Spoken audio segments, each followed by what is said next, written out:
Welcome, ladies and gentlemen, to the Daily High with your host, Matt McGregor and Tone Vage. Good morning, Tone. How are you, mate?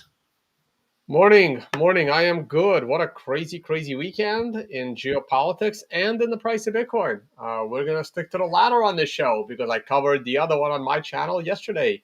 So go check out my thoughts on the Iran situation. I really enjoyed your show over there on your channel, mate. It was good, too, because I was waiting for something like that. And the show came along at a really good time, I thought. So, all right, let's get the charts. Tone's got a meeting very soon, so we're going to go through it. I'll start first, as I to do. Don't tell me. There it is. There it is. All right. Give me a second. Bear with me. I hope everyone had a lovely weekend. Am I sharing charts, Tone? Yep. Good. All right. So look, I'm going to start on the 4-hour time frame tonight, and I'm going to work my way up. It's something a bit different. We had a fantastic green diamond inside the green wave down here at 98,000. Let's call it 99,000, right? Really fantastic green diamond, just as we did back on the 5th of June. We had another one that was really good back on the 12th of June. This one was a green diamond, but it closed as a non-green diamond because it had a good response off the green diamond. But we did a show live that time, and it was a green diamond when the price was down at 103. Great responses off those green diamonds, and we have had another good response off it. We're not out of the clear, unfortunately, guys. If you took that green diamond trade, well, great, good on you. 30% off, links in the description below, but we're still stuck here. And this is what concerns me, this progression that it looks like it can go into, right? Where it's, we just keep putting these come up and touch the 30 simple moving average or even 50 and then just get rejected. I think that we still got more of this to do. We are right now on the 4-hour. It's as clear as anything, stuck between the 7 simple moving average and the 30. And I don't know which way is going to win. My money is out of the market, right? I'm not trading this. I don't think that there's a clear direction. I like really clear directions, and this ain't one on the 4-hour. It was a fantastic if you got in on the green diamond. You set a break-even stop loss and then hope for a great recovery. The bottom could be in and you could be fine. But we've got so much to clear here between the 30, the 50, the 200 to get above. Once we get above the 200 again, I think this looks really fantastic for more upside, but it's just way too soon to start trying to make those kind of predictions. I think daily time frame, looks more that yesterday was bad. We had a great recovery, but just to come back up and get even on the 7 simple moving average, just come up and kiss the 7 simple, but even just below it, and then start to work our way down throughout the day. This to me looks like further downside is on the table. The silver lining that we spoke about last week when we mentioned that if we were to give up that 103, 101 zone, is we could get a really, hear me out here, generational buy here. If this comes back down inside the green wave on the daily time frame, gives you a green diamond down here in the 90s, low 90s, bang, there's fantastic buys on the table if we are to lose this position that we put in. So I'll reiterate that because it's very important. The 4-hour time, we've got this great 4-hour green diamond to the green wave, but that's it for me. If we drop down below 98,000, we get back down below 99,000, I go straight to the daily time frame and then go, all right, can we possibly get a green diamond inside the green wave on the daily time frame? Anything in between that. I would not try to catch any falling knives anywhere less than that, because this thing could get real ugly if that was to fail. But I think that there's a chance that's what I'd be looking for. Time frame. Let's see if any clarity on the weekly time frame. No. But let's just have a look. Let's look where this 30 simple moving average is. That's at 96,000. Yeah.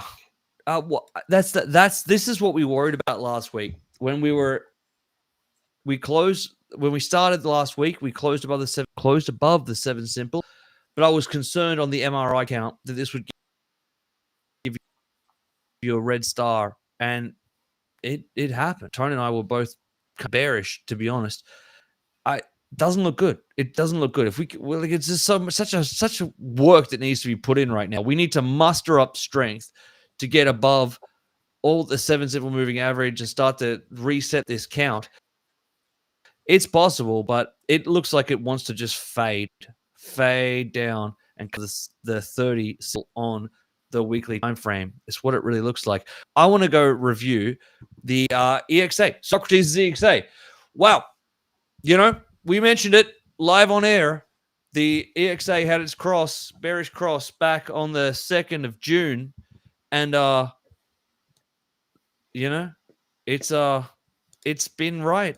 Like it was right when it went bullish, like it was right when it went bearish. The weekly EXA, Socrates EXA, once again has come into its own. That's what I'm looking at right now, and I'm just quickly look over on the. Not good. Let's hope that we can get a recovery. A recovery from here would be fine, but I think that there's downside to be had. While I'm on the topic, go over to Blowfin, get involved. If you want to catch that daily green diamond inside the green wave, you might as well be levered up. And if this is the best non-KYC exchange that I think the market has to offer, I would definitely be looking into that if I was you, because my mouse is once those moves come in, once you get those great buys, I think that to be 2 to 3x leverage, you can really juice up your money there. Hey, Tone, am I lagging really badly, mate? My mouse is a mess. What is happening? I think I need a new computer. Are you even there? Yeah, I'm here. I'm back to you, but it's not easy. Yeah. Am I here? Yeah, you're there. You're back on screen share. Not on my screen. There it is. It's loading. Sorry, guys. I don't know what is happening. Yep. Just take over, mate. This is piss. You know what I wanted to say. Right. So the most important thing you said is you kind of said in the beginning, it's a nice bounce, but at the moment it means absolutely nothing. And because of this breakdown that we had, and we got this red star candle on a weekly scale, and we broke below both moving averages, and we're now getting a def cross moving average crossover between the 20 and the 50. We're coming up on a daily MRI buy, so that's going to happen on Wednesday. That's a really good sign. But at the moment, you have to assume, too many arrows now. At the moment, you have to assume the top is in. A significant top is in until you're proven otherwise. So while the chart had to prove that it's going to break down, now it has to prove to you that it's not going to break down. And the only way to prove that it's not going to break down is to get above and stay above 106 and get both moving averages crossing over into the other side. We are so far away from that I'm bearish for the immediate future. I will be bullish in a couple of days of the daily MRI buy. And at this point, we are back to implementing our hope and pray strategy that we are not going back into here's the problem. We have one last line of defense in the mid 90s.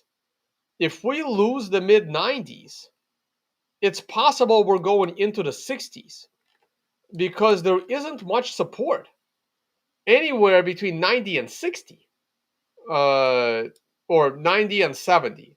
70 is still support. 71. Remember I kept talking about 71, 72? which we just missed back in the day. Back in the day being 6 months ago or like 4 months ago. That is still support, and that would be a significant lower low versus the low that we got. The only good news on a temporary scale is we got a clear lower low versus the early June lows.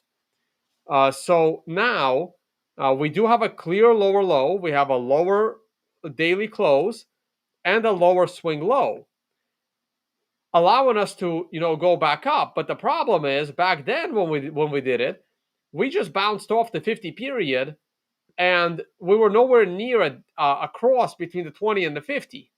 Now we're below the 50. We're getting the crossover, and we're going to have a mountain of resistance at 105, 106.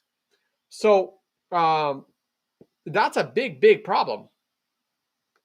Therefore, at this moment in time, I am not bearish at all on the price of Bitcoin, and I will only be bearish off the MRI buy, off bullish, the bullish. support of You're saying bearish. You mean no? You're I said saying I'm not bearish. You mean bullish. You're not bullish at all. Right. Correct. You said and I'm not bearish at all. You said it. Oh, okay. You're right. I meant I'm not bullish at all. Right. I am bearish here, but I am respecting the MRI, so I'm not. I don't think we're gonna go below 98.4 right now. And if we do, I do think there is strong support here, but I'm not buying in either. I may buy in to the bullish narrative on Wednesday with the MRI buy, but I still have massive resistance overhead. We have the horizontal resistance of 106, which we barely crossed but couldn't hold. We have double moving average resistance. It's all very bad. So I would hold off on this. That's the daily chart. The weekly chart is saying we're going to be going down for a while. And the monthly chart, while still bullish, the monthly chart is still bullish. So the monthly chart would still look okay. But somebody sent me one of Martin Armstrong's arrays for Bitcoin, and I don't have a good way of, pushing it to here. I got to save a chart, and I got to do a bunch of stuff. Hold on. Maybe I can do that. Save as. I got to save it. And like Telegram just doesn't have a good way. This was an array, Armstrong array. What month was it? Probably April for Bitcoin. Okay, so maybe I can pull up this chart now. 1 second.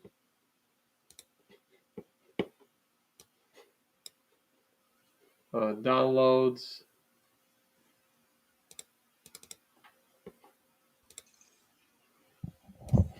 All right, here we go. So it's just, this is the part that's important. I'm not sure what these candles are. This is a weird candle, but this is the important part. I should just save this part. Ignore the candles, right? So I wish I can zoom in some more, but that's all we got right now. So here's what this means. And I understand the arrays well. I don't really use them to trade, but this is very bad. This is saying this was my most. These two were my most important lines: the directional change and the panic cycle. And the directional change is saying that the directional change doesn't literally mean directional change. Just like an MRI top doesn't literally mean it's a top. It's just the best way to call things. A directional change means that expect a change in trend, but the change in trend could be continuation of trend. So you do have to be aware. It's just a change in trend. This is why when you get an MRI top, sometimes you get a pause and then continuation of trend, which is perfectly normal. This is why we have the extension A and extension C. So the same concept here. So there was a directional change in April, and then another directional change in June, and then there is nothing for the rest of the year, with a panic cycle in January. A panic cycle means massive volatility, even though there's no volatility on those months.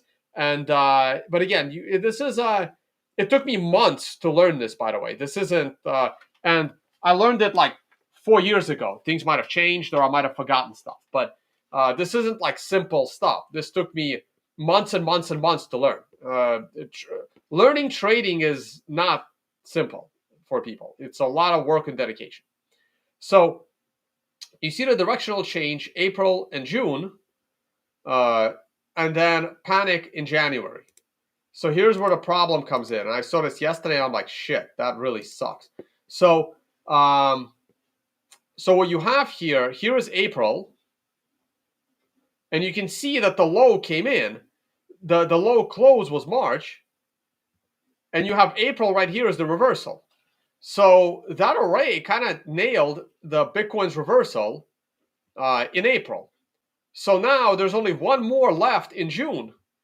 And you kind of have to hope that, hey, maybe that June one, the June directional change, is just an acceleration. Like it's a directional change, but it's not a price change.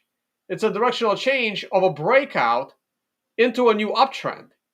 But because June is now a down month, if July goes lower than June, then that solidifies June as another actual price change direction.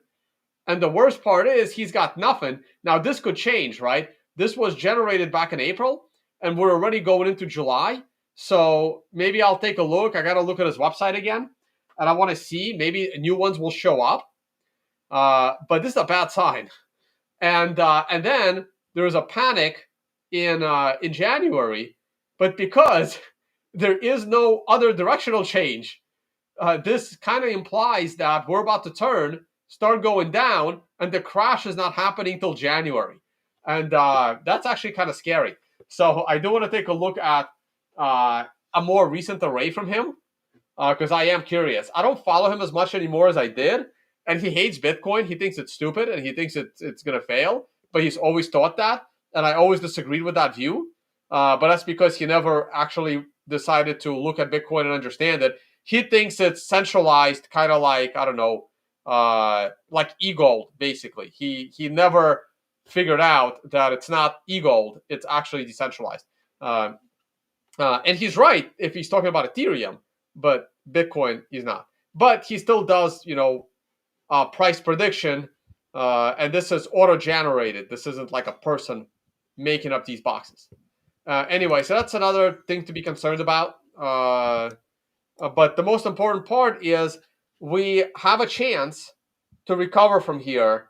But man, I'm going to be in massive panic mode if we lose 94. That's bad. And if we lose 94, your alpha numerics is going to flip as well. All right. Oh, I'm almost late for my call. I got nothing else to say other than look at Bitcoin dominance. It's crushing it. I don't understand why people think there's going to be an old season. I think people are just, I don't know, too much brainwashing or something. I have no idea. I don't understand. Bitcoin dominance is hitting new all-time highs. This is happening in Bitcoin rallies. This is happening when Bitcoin falls. I think altcoin market is on the verge of death. But some people still expecting an old season. I don't understand. I just don't get it. Gold is hanging in there, and this oil dropped a bit today. Interesting. Oh, this might be flipping of the contracts. It's that time of month with this could be a contract flip, not necessarily a drop in the price of oil. I don't think that situation is gonna get better anytime soon. And the S&P 500 is miraculously hanging in there with the craziness that is going down. But I talked about this on a prior video.